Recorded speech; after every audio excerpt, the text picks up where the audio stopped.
Good morning, Final Fantasy fans. I am Nax, and I am here with yet another episode of Let's Play Final Fantasy XI, the instructional version.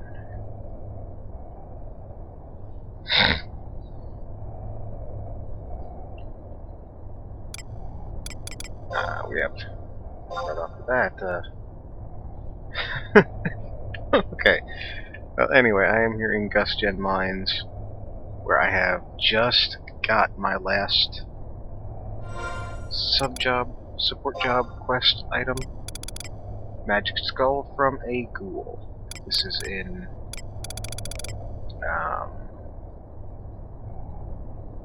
Konstadt Highlands.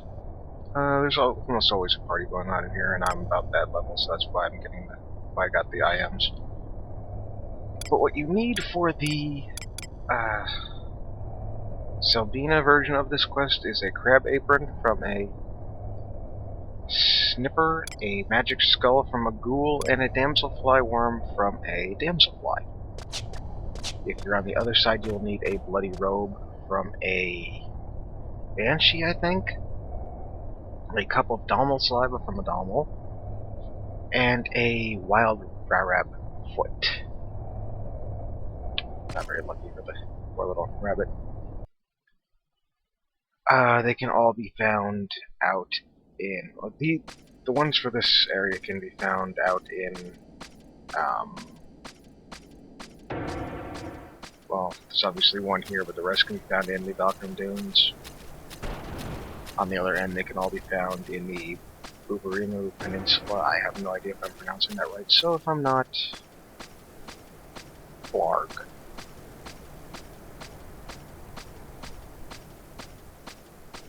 I'm kind of surprised not everything's trying to kick my ass here as I roam through the woods, islands. We've been here before. Now there's likely to be less goofs on my part when it comes to the video capture, because I have a controller that I'm using instead of the keyboard.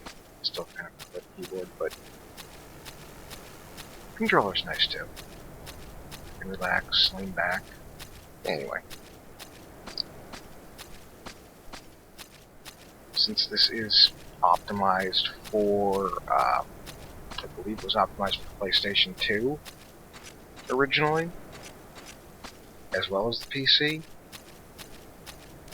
that it works wonderfully with most controllers that don't have a axis for the left trigger and right trigger, but even if you do, it still works kind of good.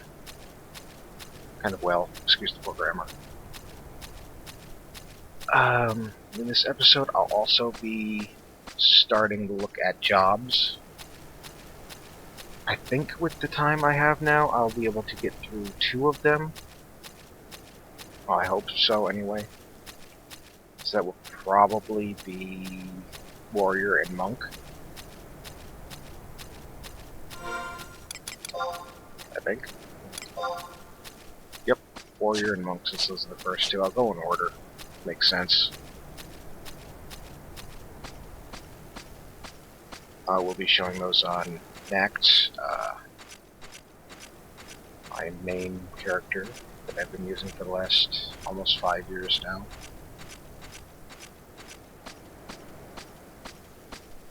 There's a lot of things that can scare you in this game.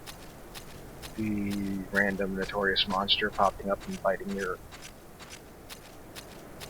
butt off. The random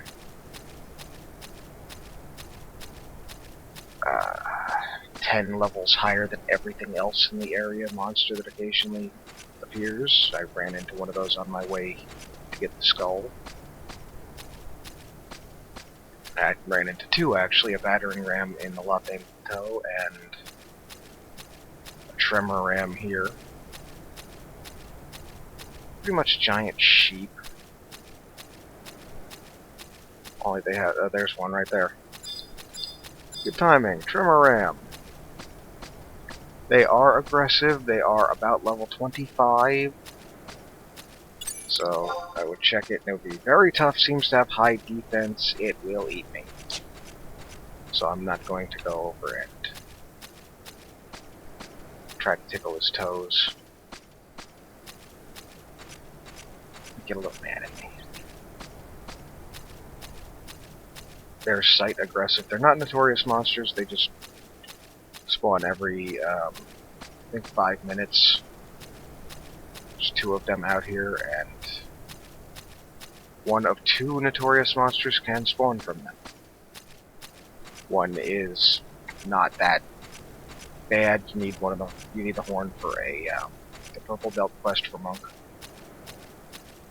which I'll probably get into when I talk about Monk. And the other is a high enough level that he used to scare people a lot. No, maybe not that much. He's about level 55 or so.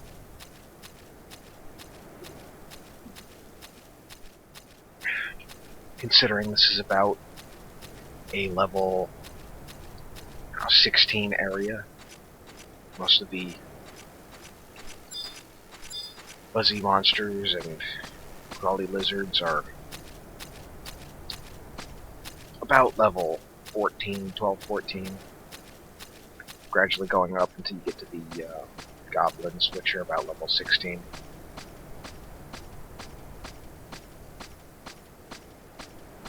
This is also, if you start in Vastok, this is probably one of the first areas you could encounter elementals, which, if you beat them, usually drop 1 to 3 clusters of their elemental crystals, which used to be very good farming. People would be on Cliffham Island hunting light elementals all the time, because stacks of light crystals for about 4,000 gil on the auction house. Very useful in alchemy. If you do alchemy, be prepared to see a lot of light crystals. And no, ladies and gentlemen, that is not a naked Mithra.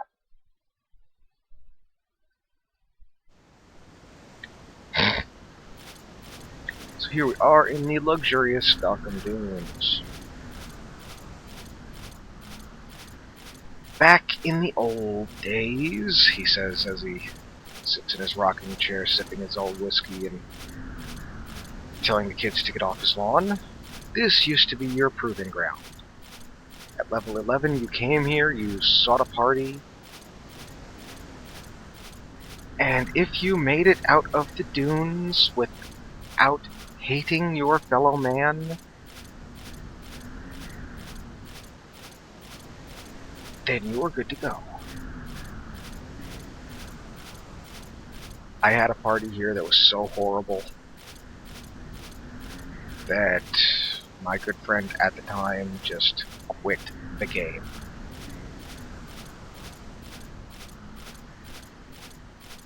I'm not kidding, just canceled his subscription and burned his security token, quit the game.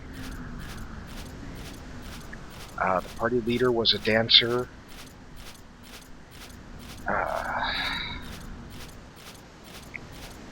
Who was doing backup healing. I was leveling Dragoon at the time. And I was the one pulling the monsters to the camp.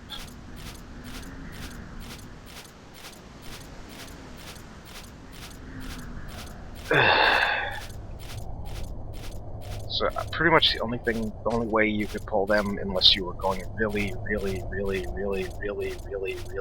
slow, was to use Provoke. And when you use Provoke to pull them, the tank of the party cannot get hate off of you.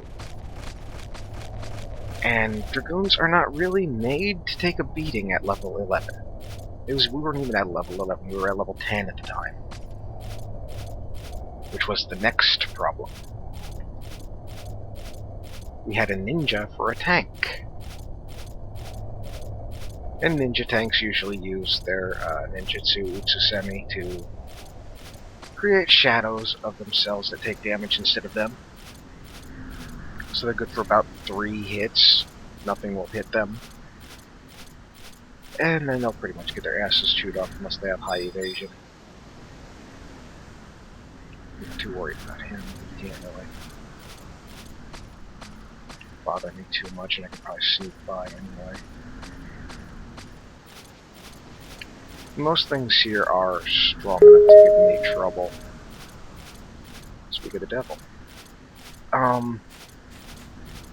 Yeah, we had a ninja tank who was supposed to use Utsusemi to protect himself. Of course, at level 10, the ninja doesn't get Utsusemi. So, we had, I think it's pretty much one of the worst possible tanks, rather than, just telling the white mage to go nuts, just beat the crap out of everything. You can be our tanks. Sub-warrior and provoke every once in a while. You'll last for about half a hit.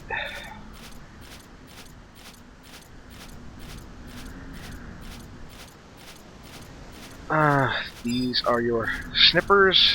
You can get your crab apron from them. The little crabby guys. Used to see a lot of these guys. They're soaring majestically was a damselfly who drops the damselfly worm. These are pretty little critters.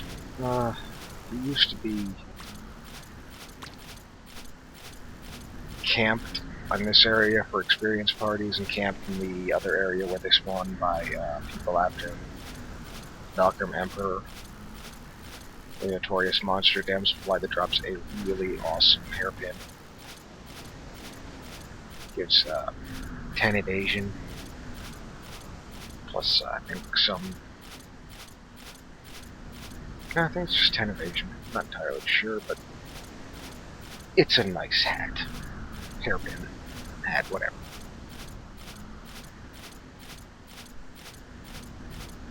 Here's again an example of just how pretty this damn game is, and how much love must have gone into making it.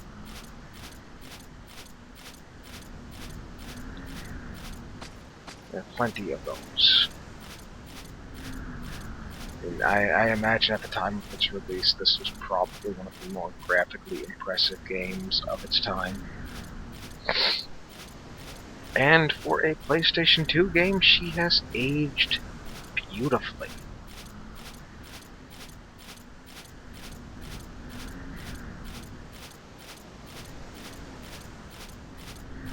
We see a summoner fighting a goblin leecher with carbuncle. A little multi-tailed summoner critter. He's a cute little bugger. I'm actually very looking forward to covering Summoner in the Jobs episodes. Since there are 20 jobs currently, I will probably do 2 this episode after the support jobs, and then 3 episodes of 6 each, depending on how long each one's going to run. Which I'll probably be gauging shortly after I finish this support job quest. As for support jobs again, you're probably not going to be beating any of these solo at level 18 when you can do the support job quest. Some people wait until level 30 to do them now. Used to be people gathering parties to do them, or they would get a higher level friend to help them out, which is what I did.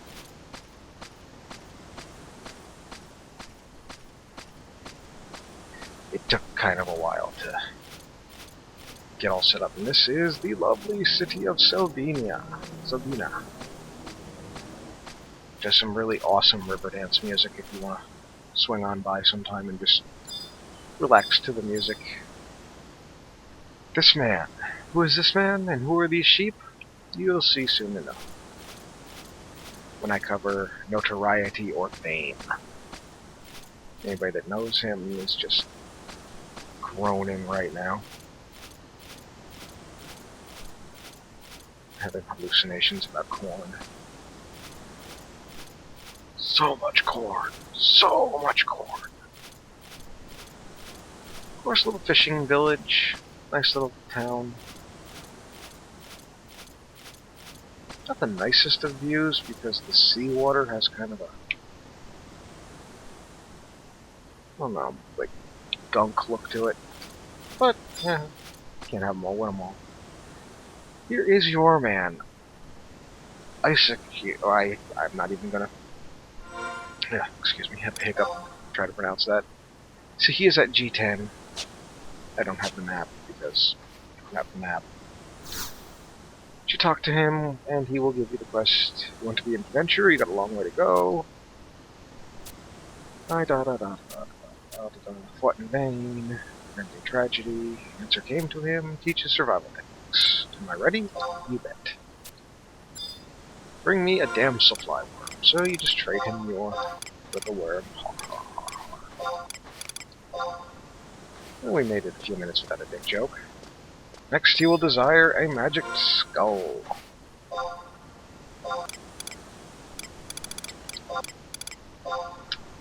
I'm going to avoid any jokes for that. And a crab apron. That's the chunk of shell on the crab's chest, below the mouth. Now you've learned something. Yay, crab apron. Also, the effective level of your support job can never exceed half that of your main job. So if you're level 20, you have a level 10 support job, you'll have all the abilities of a level 10 support job.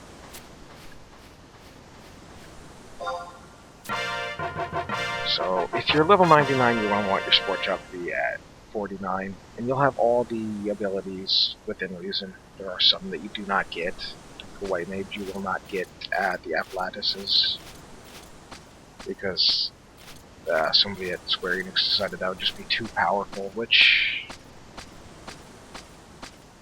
I'm going to fully agree with.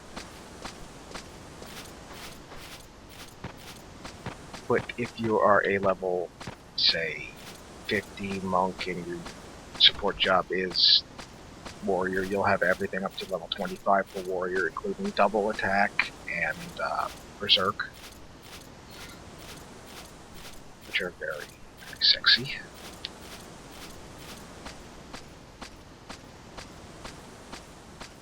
We have explorer removals, which transport us between the towns.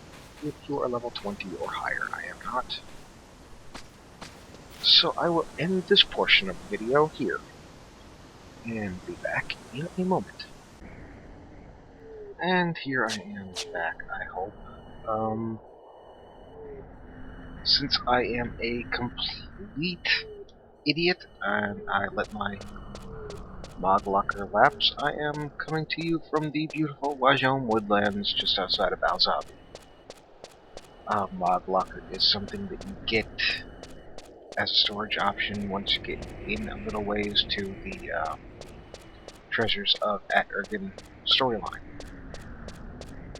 So I am here on Warrior to talk a little bit about it. I'm not going to go completely into depth about every fancy little thing a warrior can do. So keep that in mind.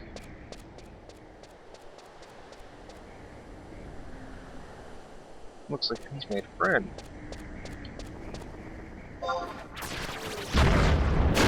somehow doubt he wants to take him on, so I'll just pull him off and smack him around a little bit. Warriors are just generally tough. I don't think this low-level undead thief is going to be able to hit me much, but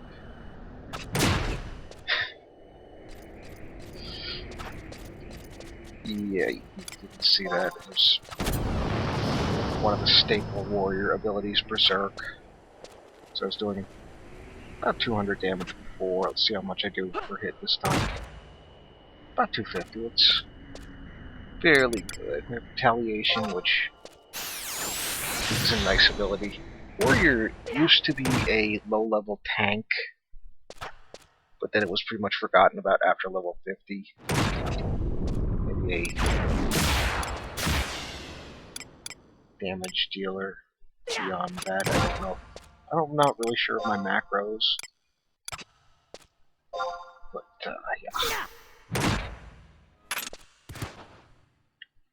These guys still give experience even though they're so low level. That was probably a Beastmaster doing weapon trials, so that's what that was going on there. Eventually, Warrior became... Oh, there's a Paladin. We'll beat him up. Because it's fun. Strength.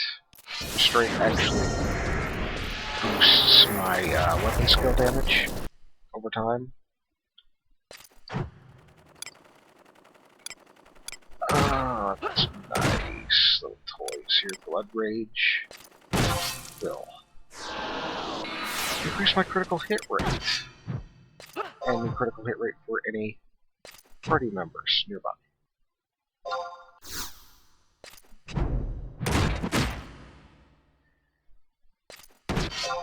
Doesn't look like the weapon skill I was... I've tried one Raging Rush. Steel Cyclone is actually really awesome against Matt.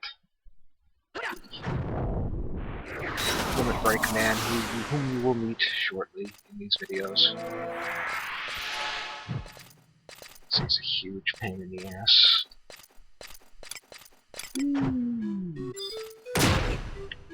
We have one more bard now. No longer afflicted with flesh, but I am bound in place by that weapon skill. That skill. I'm gonna cure myself because I had the forethought to set Dancer as my sub job. So, let's roll Charge here, which is a merit ability. Automatic double attack.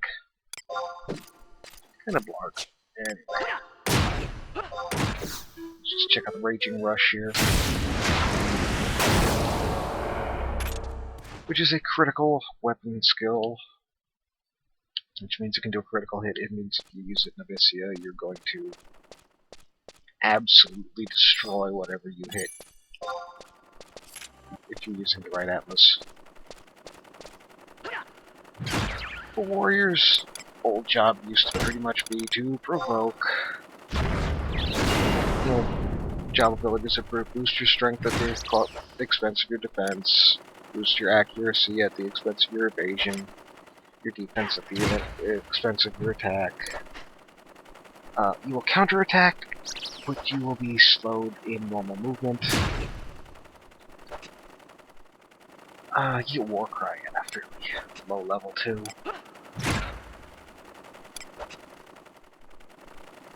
All really nice abilities, but what makes Warrior stand out now is its ability to use... I'll show you. Combat skill tab, hand-to-hand, dagger, sword, great sword, axe, great axe, scythe. Wow, great axe is capped.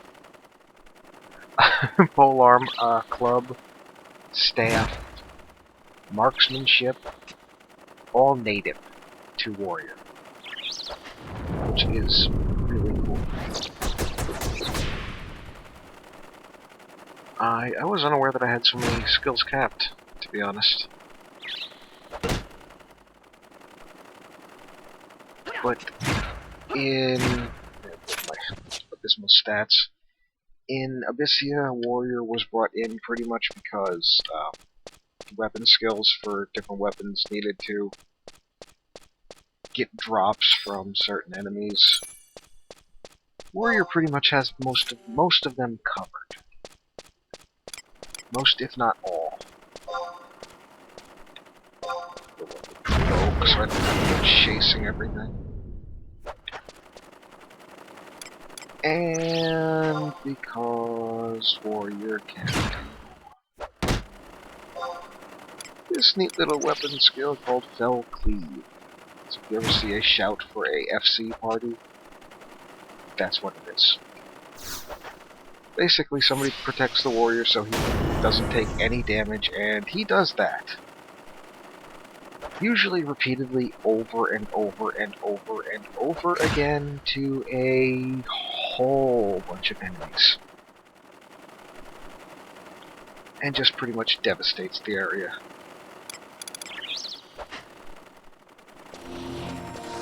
For warrior, your sub jobs are probably going to be, your sport jobs will be ninja for dual wield Mutsusemi, or dancer for the ability to just heal yourself and just survive in general. A lot of people, if you're not solo, they'll take samurai as a sub job for the haste abilities and other assorted goodies.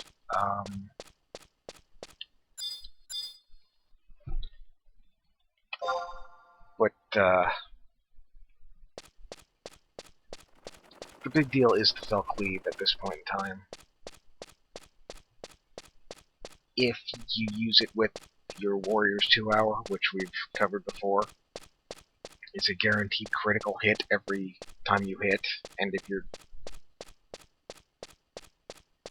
I'm going to be honest with you, you can do that a lot in Abyssia, just over and over and over again with hardly a break. Even better with Samurai, which has Meditate, which gives you like an almost instant 70% TP, aside from all the store TP and save TP abilities it has. And the ability to use a weapon skill for only 100 TP and save what you have stored besides that makes the combination pretty brutal. But a combination people don't really think about is Warrior Monk. It's a good combination early on because of the extra HP, but endgame it's not really thought of much. But you have Counter Stance, which gives you a high level of Counter Strike, which with Retaliation means either not much is going to hit you, or anything that hits you is going to pay for it badly. So Warrior used to be a tank, and then just a damage dealer, and now it's an all-around ass kicker. I am fully decked out in my Empyrean armor because I'm level 91, I think. Yeah, 91. I could stand to level my warrior up, but I hardly ever use it. We were going to build a party to do the Fell Cleaves, but kind of fell through, and I can do them anyway with a single job rather than having 2 jobs to do it, which I will explain when I get to the job that can do it. So anyway, that zoom in is warrior. And here I am as monk.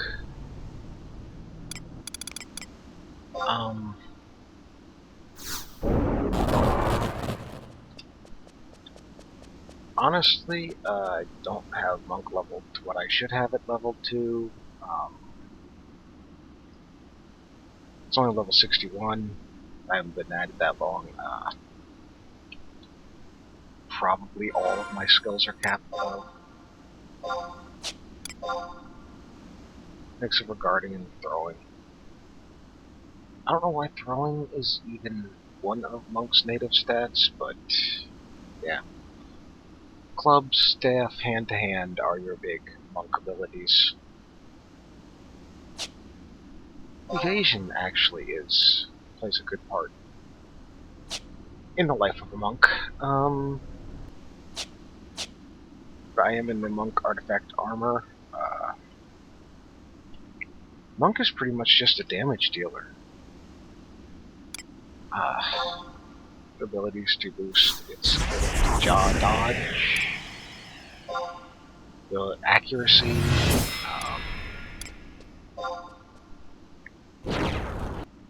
counter rate. That actually gives me a, I think that's a 60% counter rate, goes up to 70 later on. Boost will boost your attack power by so much. I'm at 350 now with my... I don't have any equipment on me for monk, so...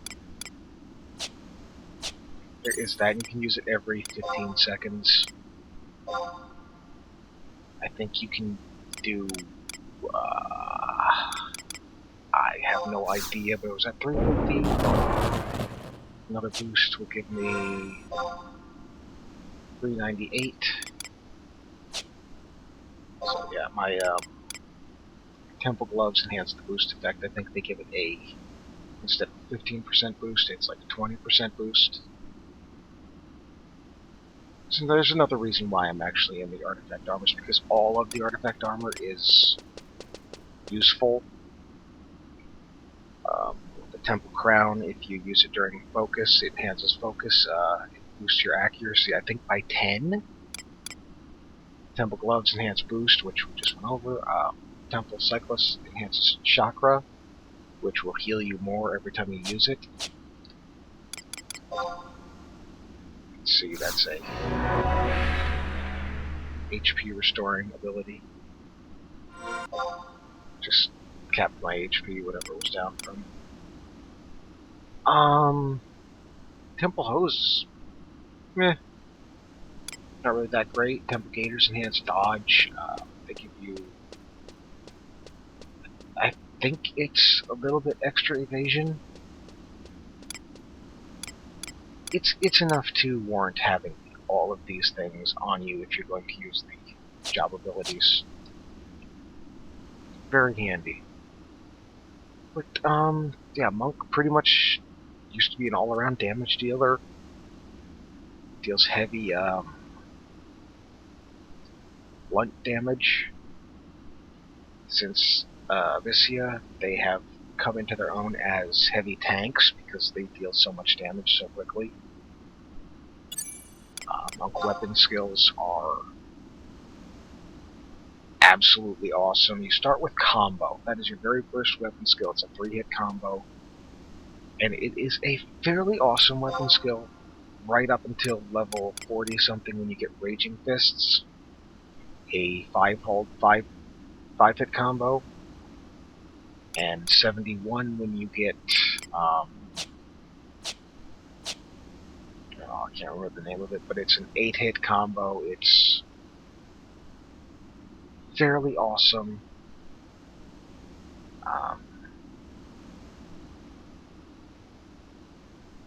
So, yeah, Monk's just an all-around ass kicker.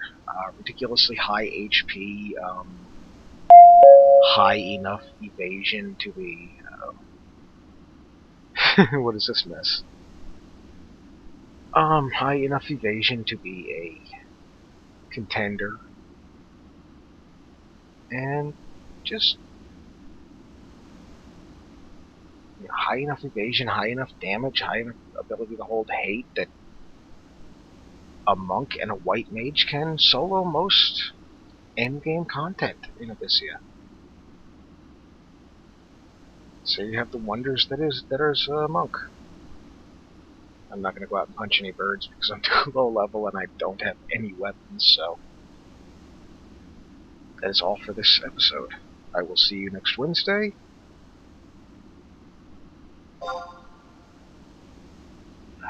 Happy leveling.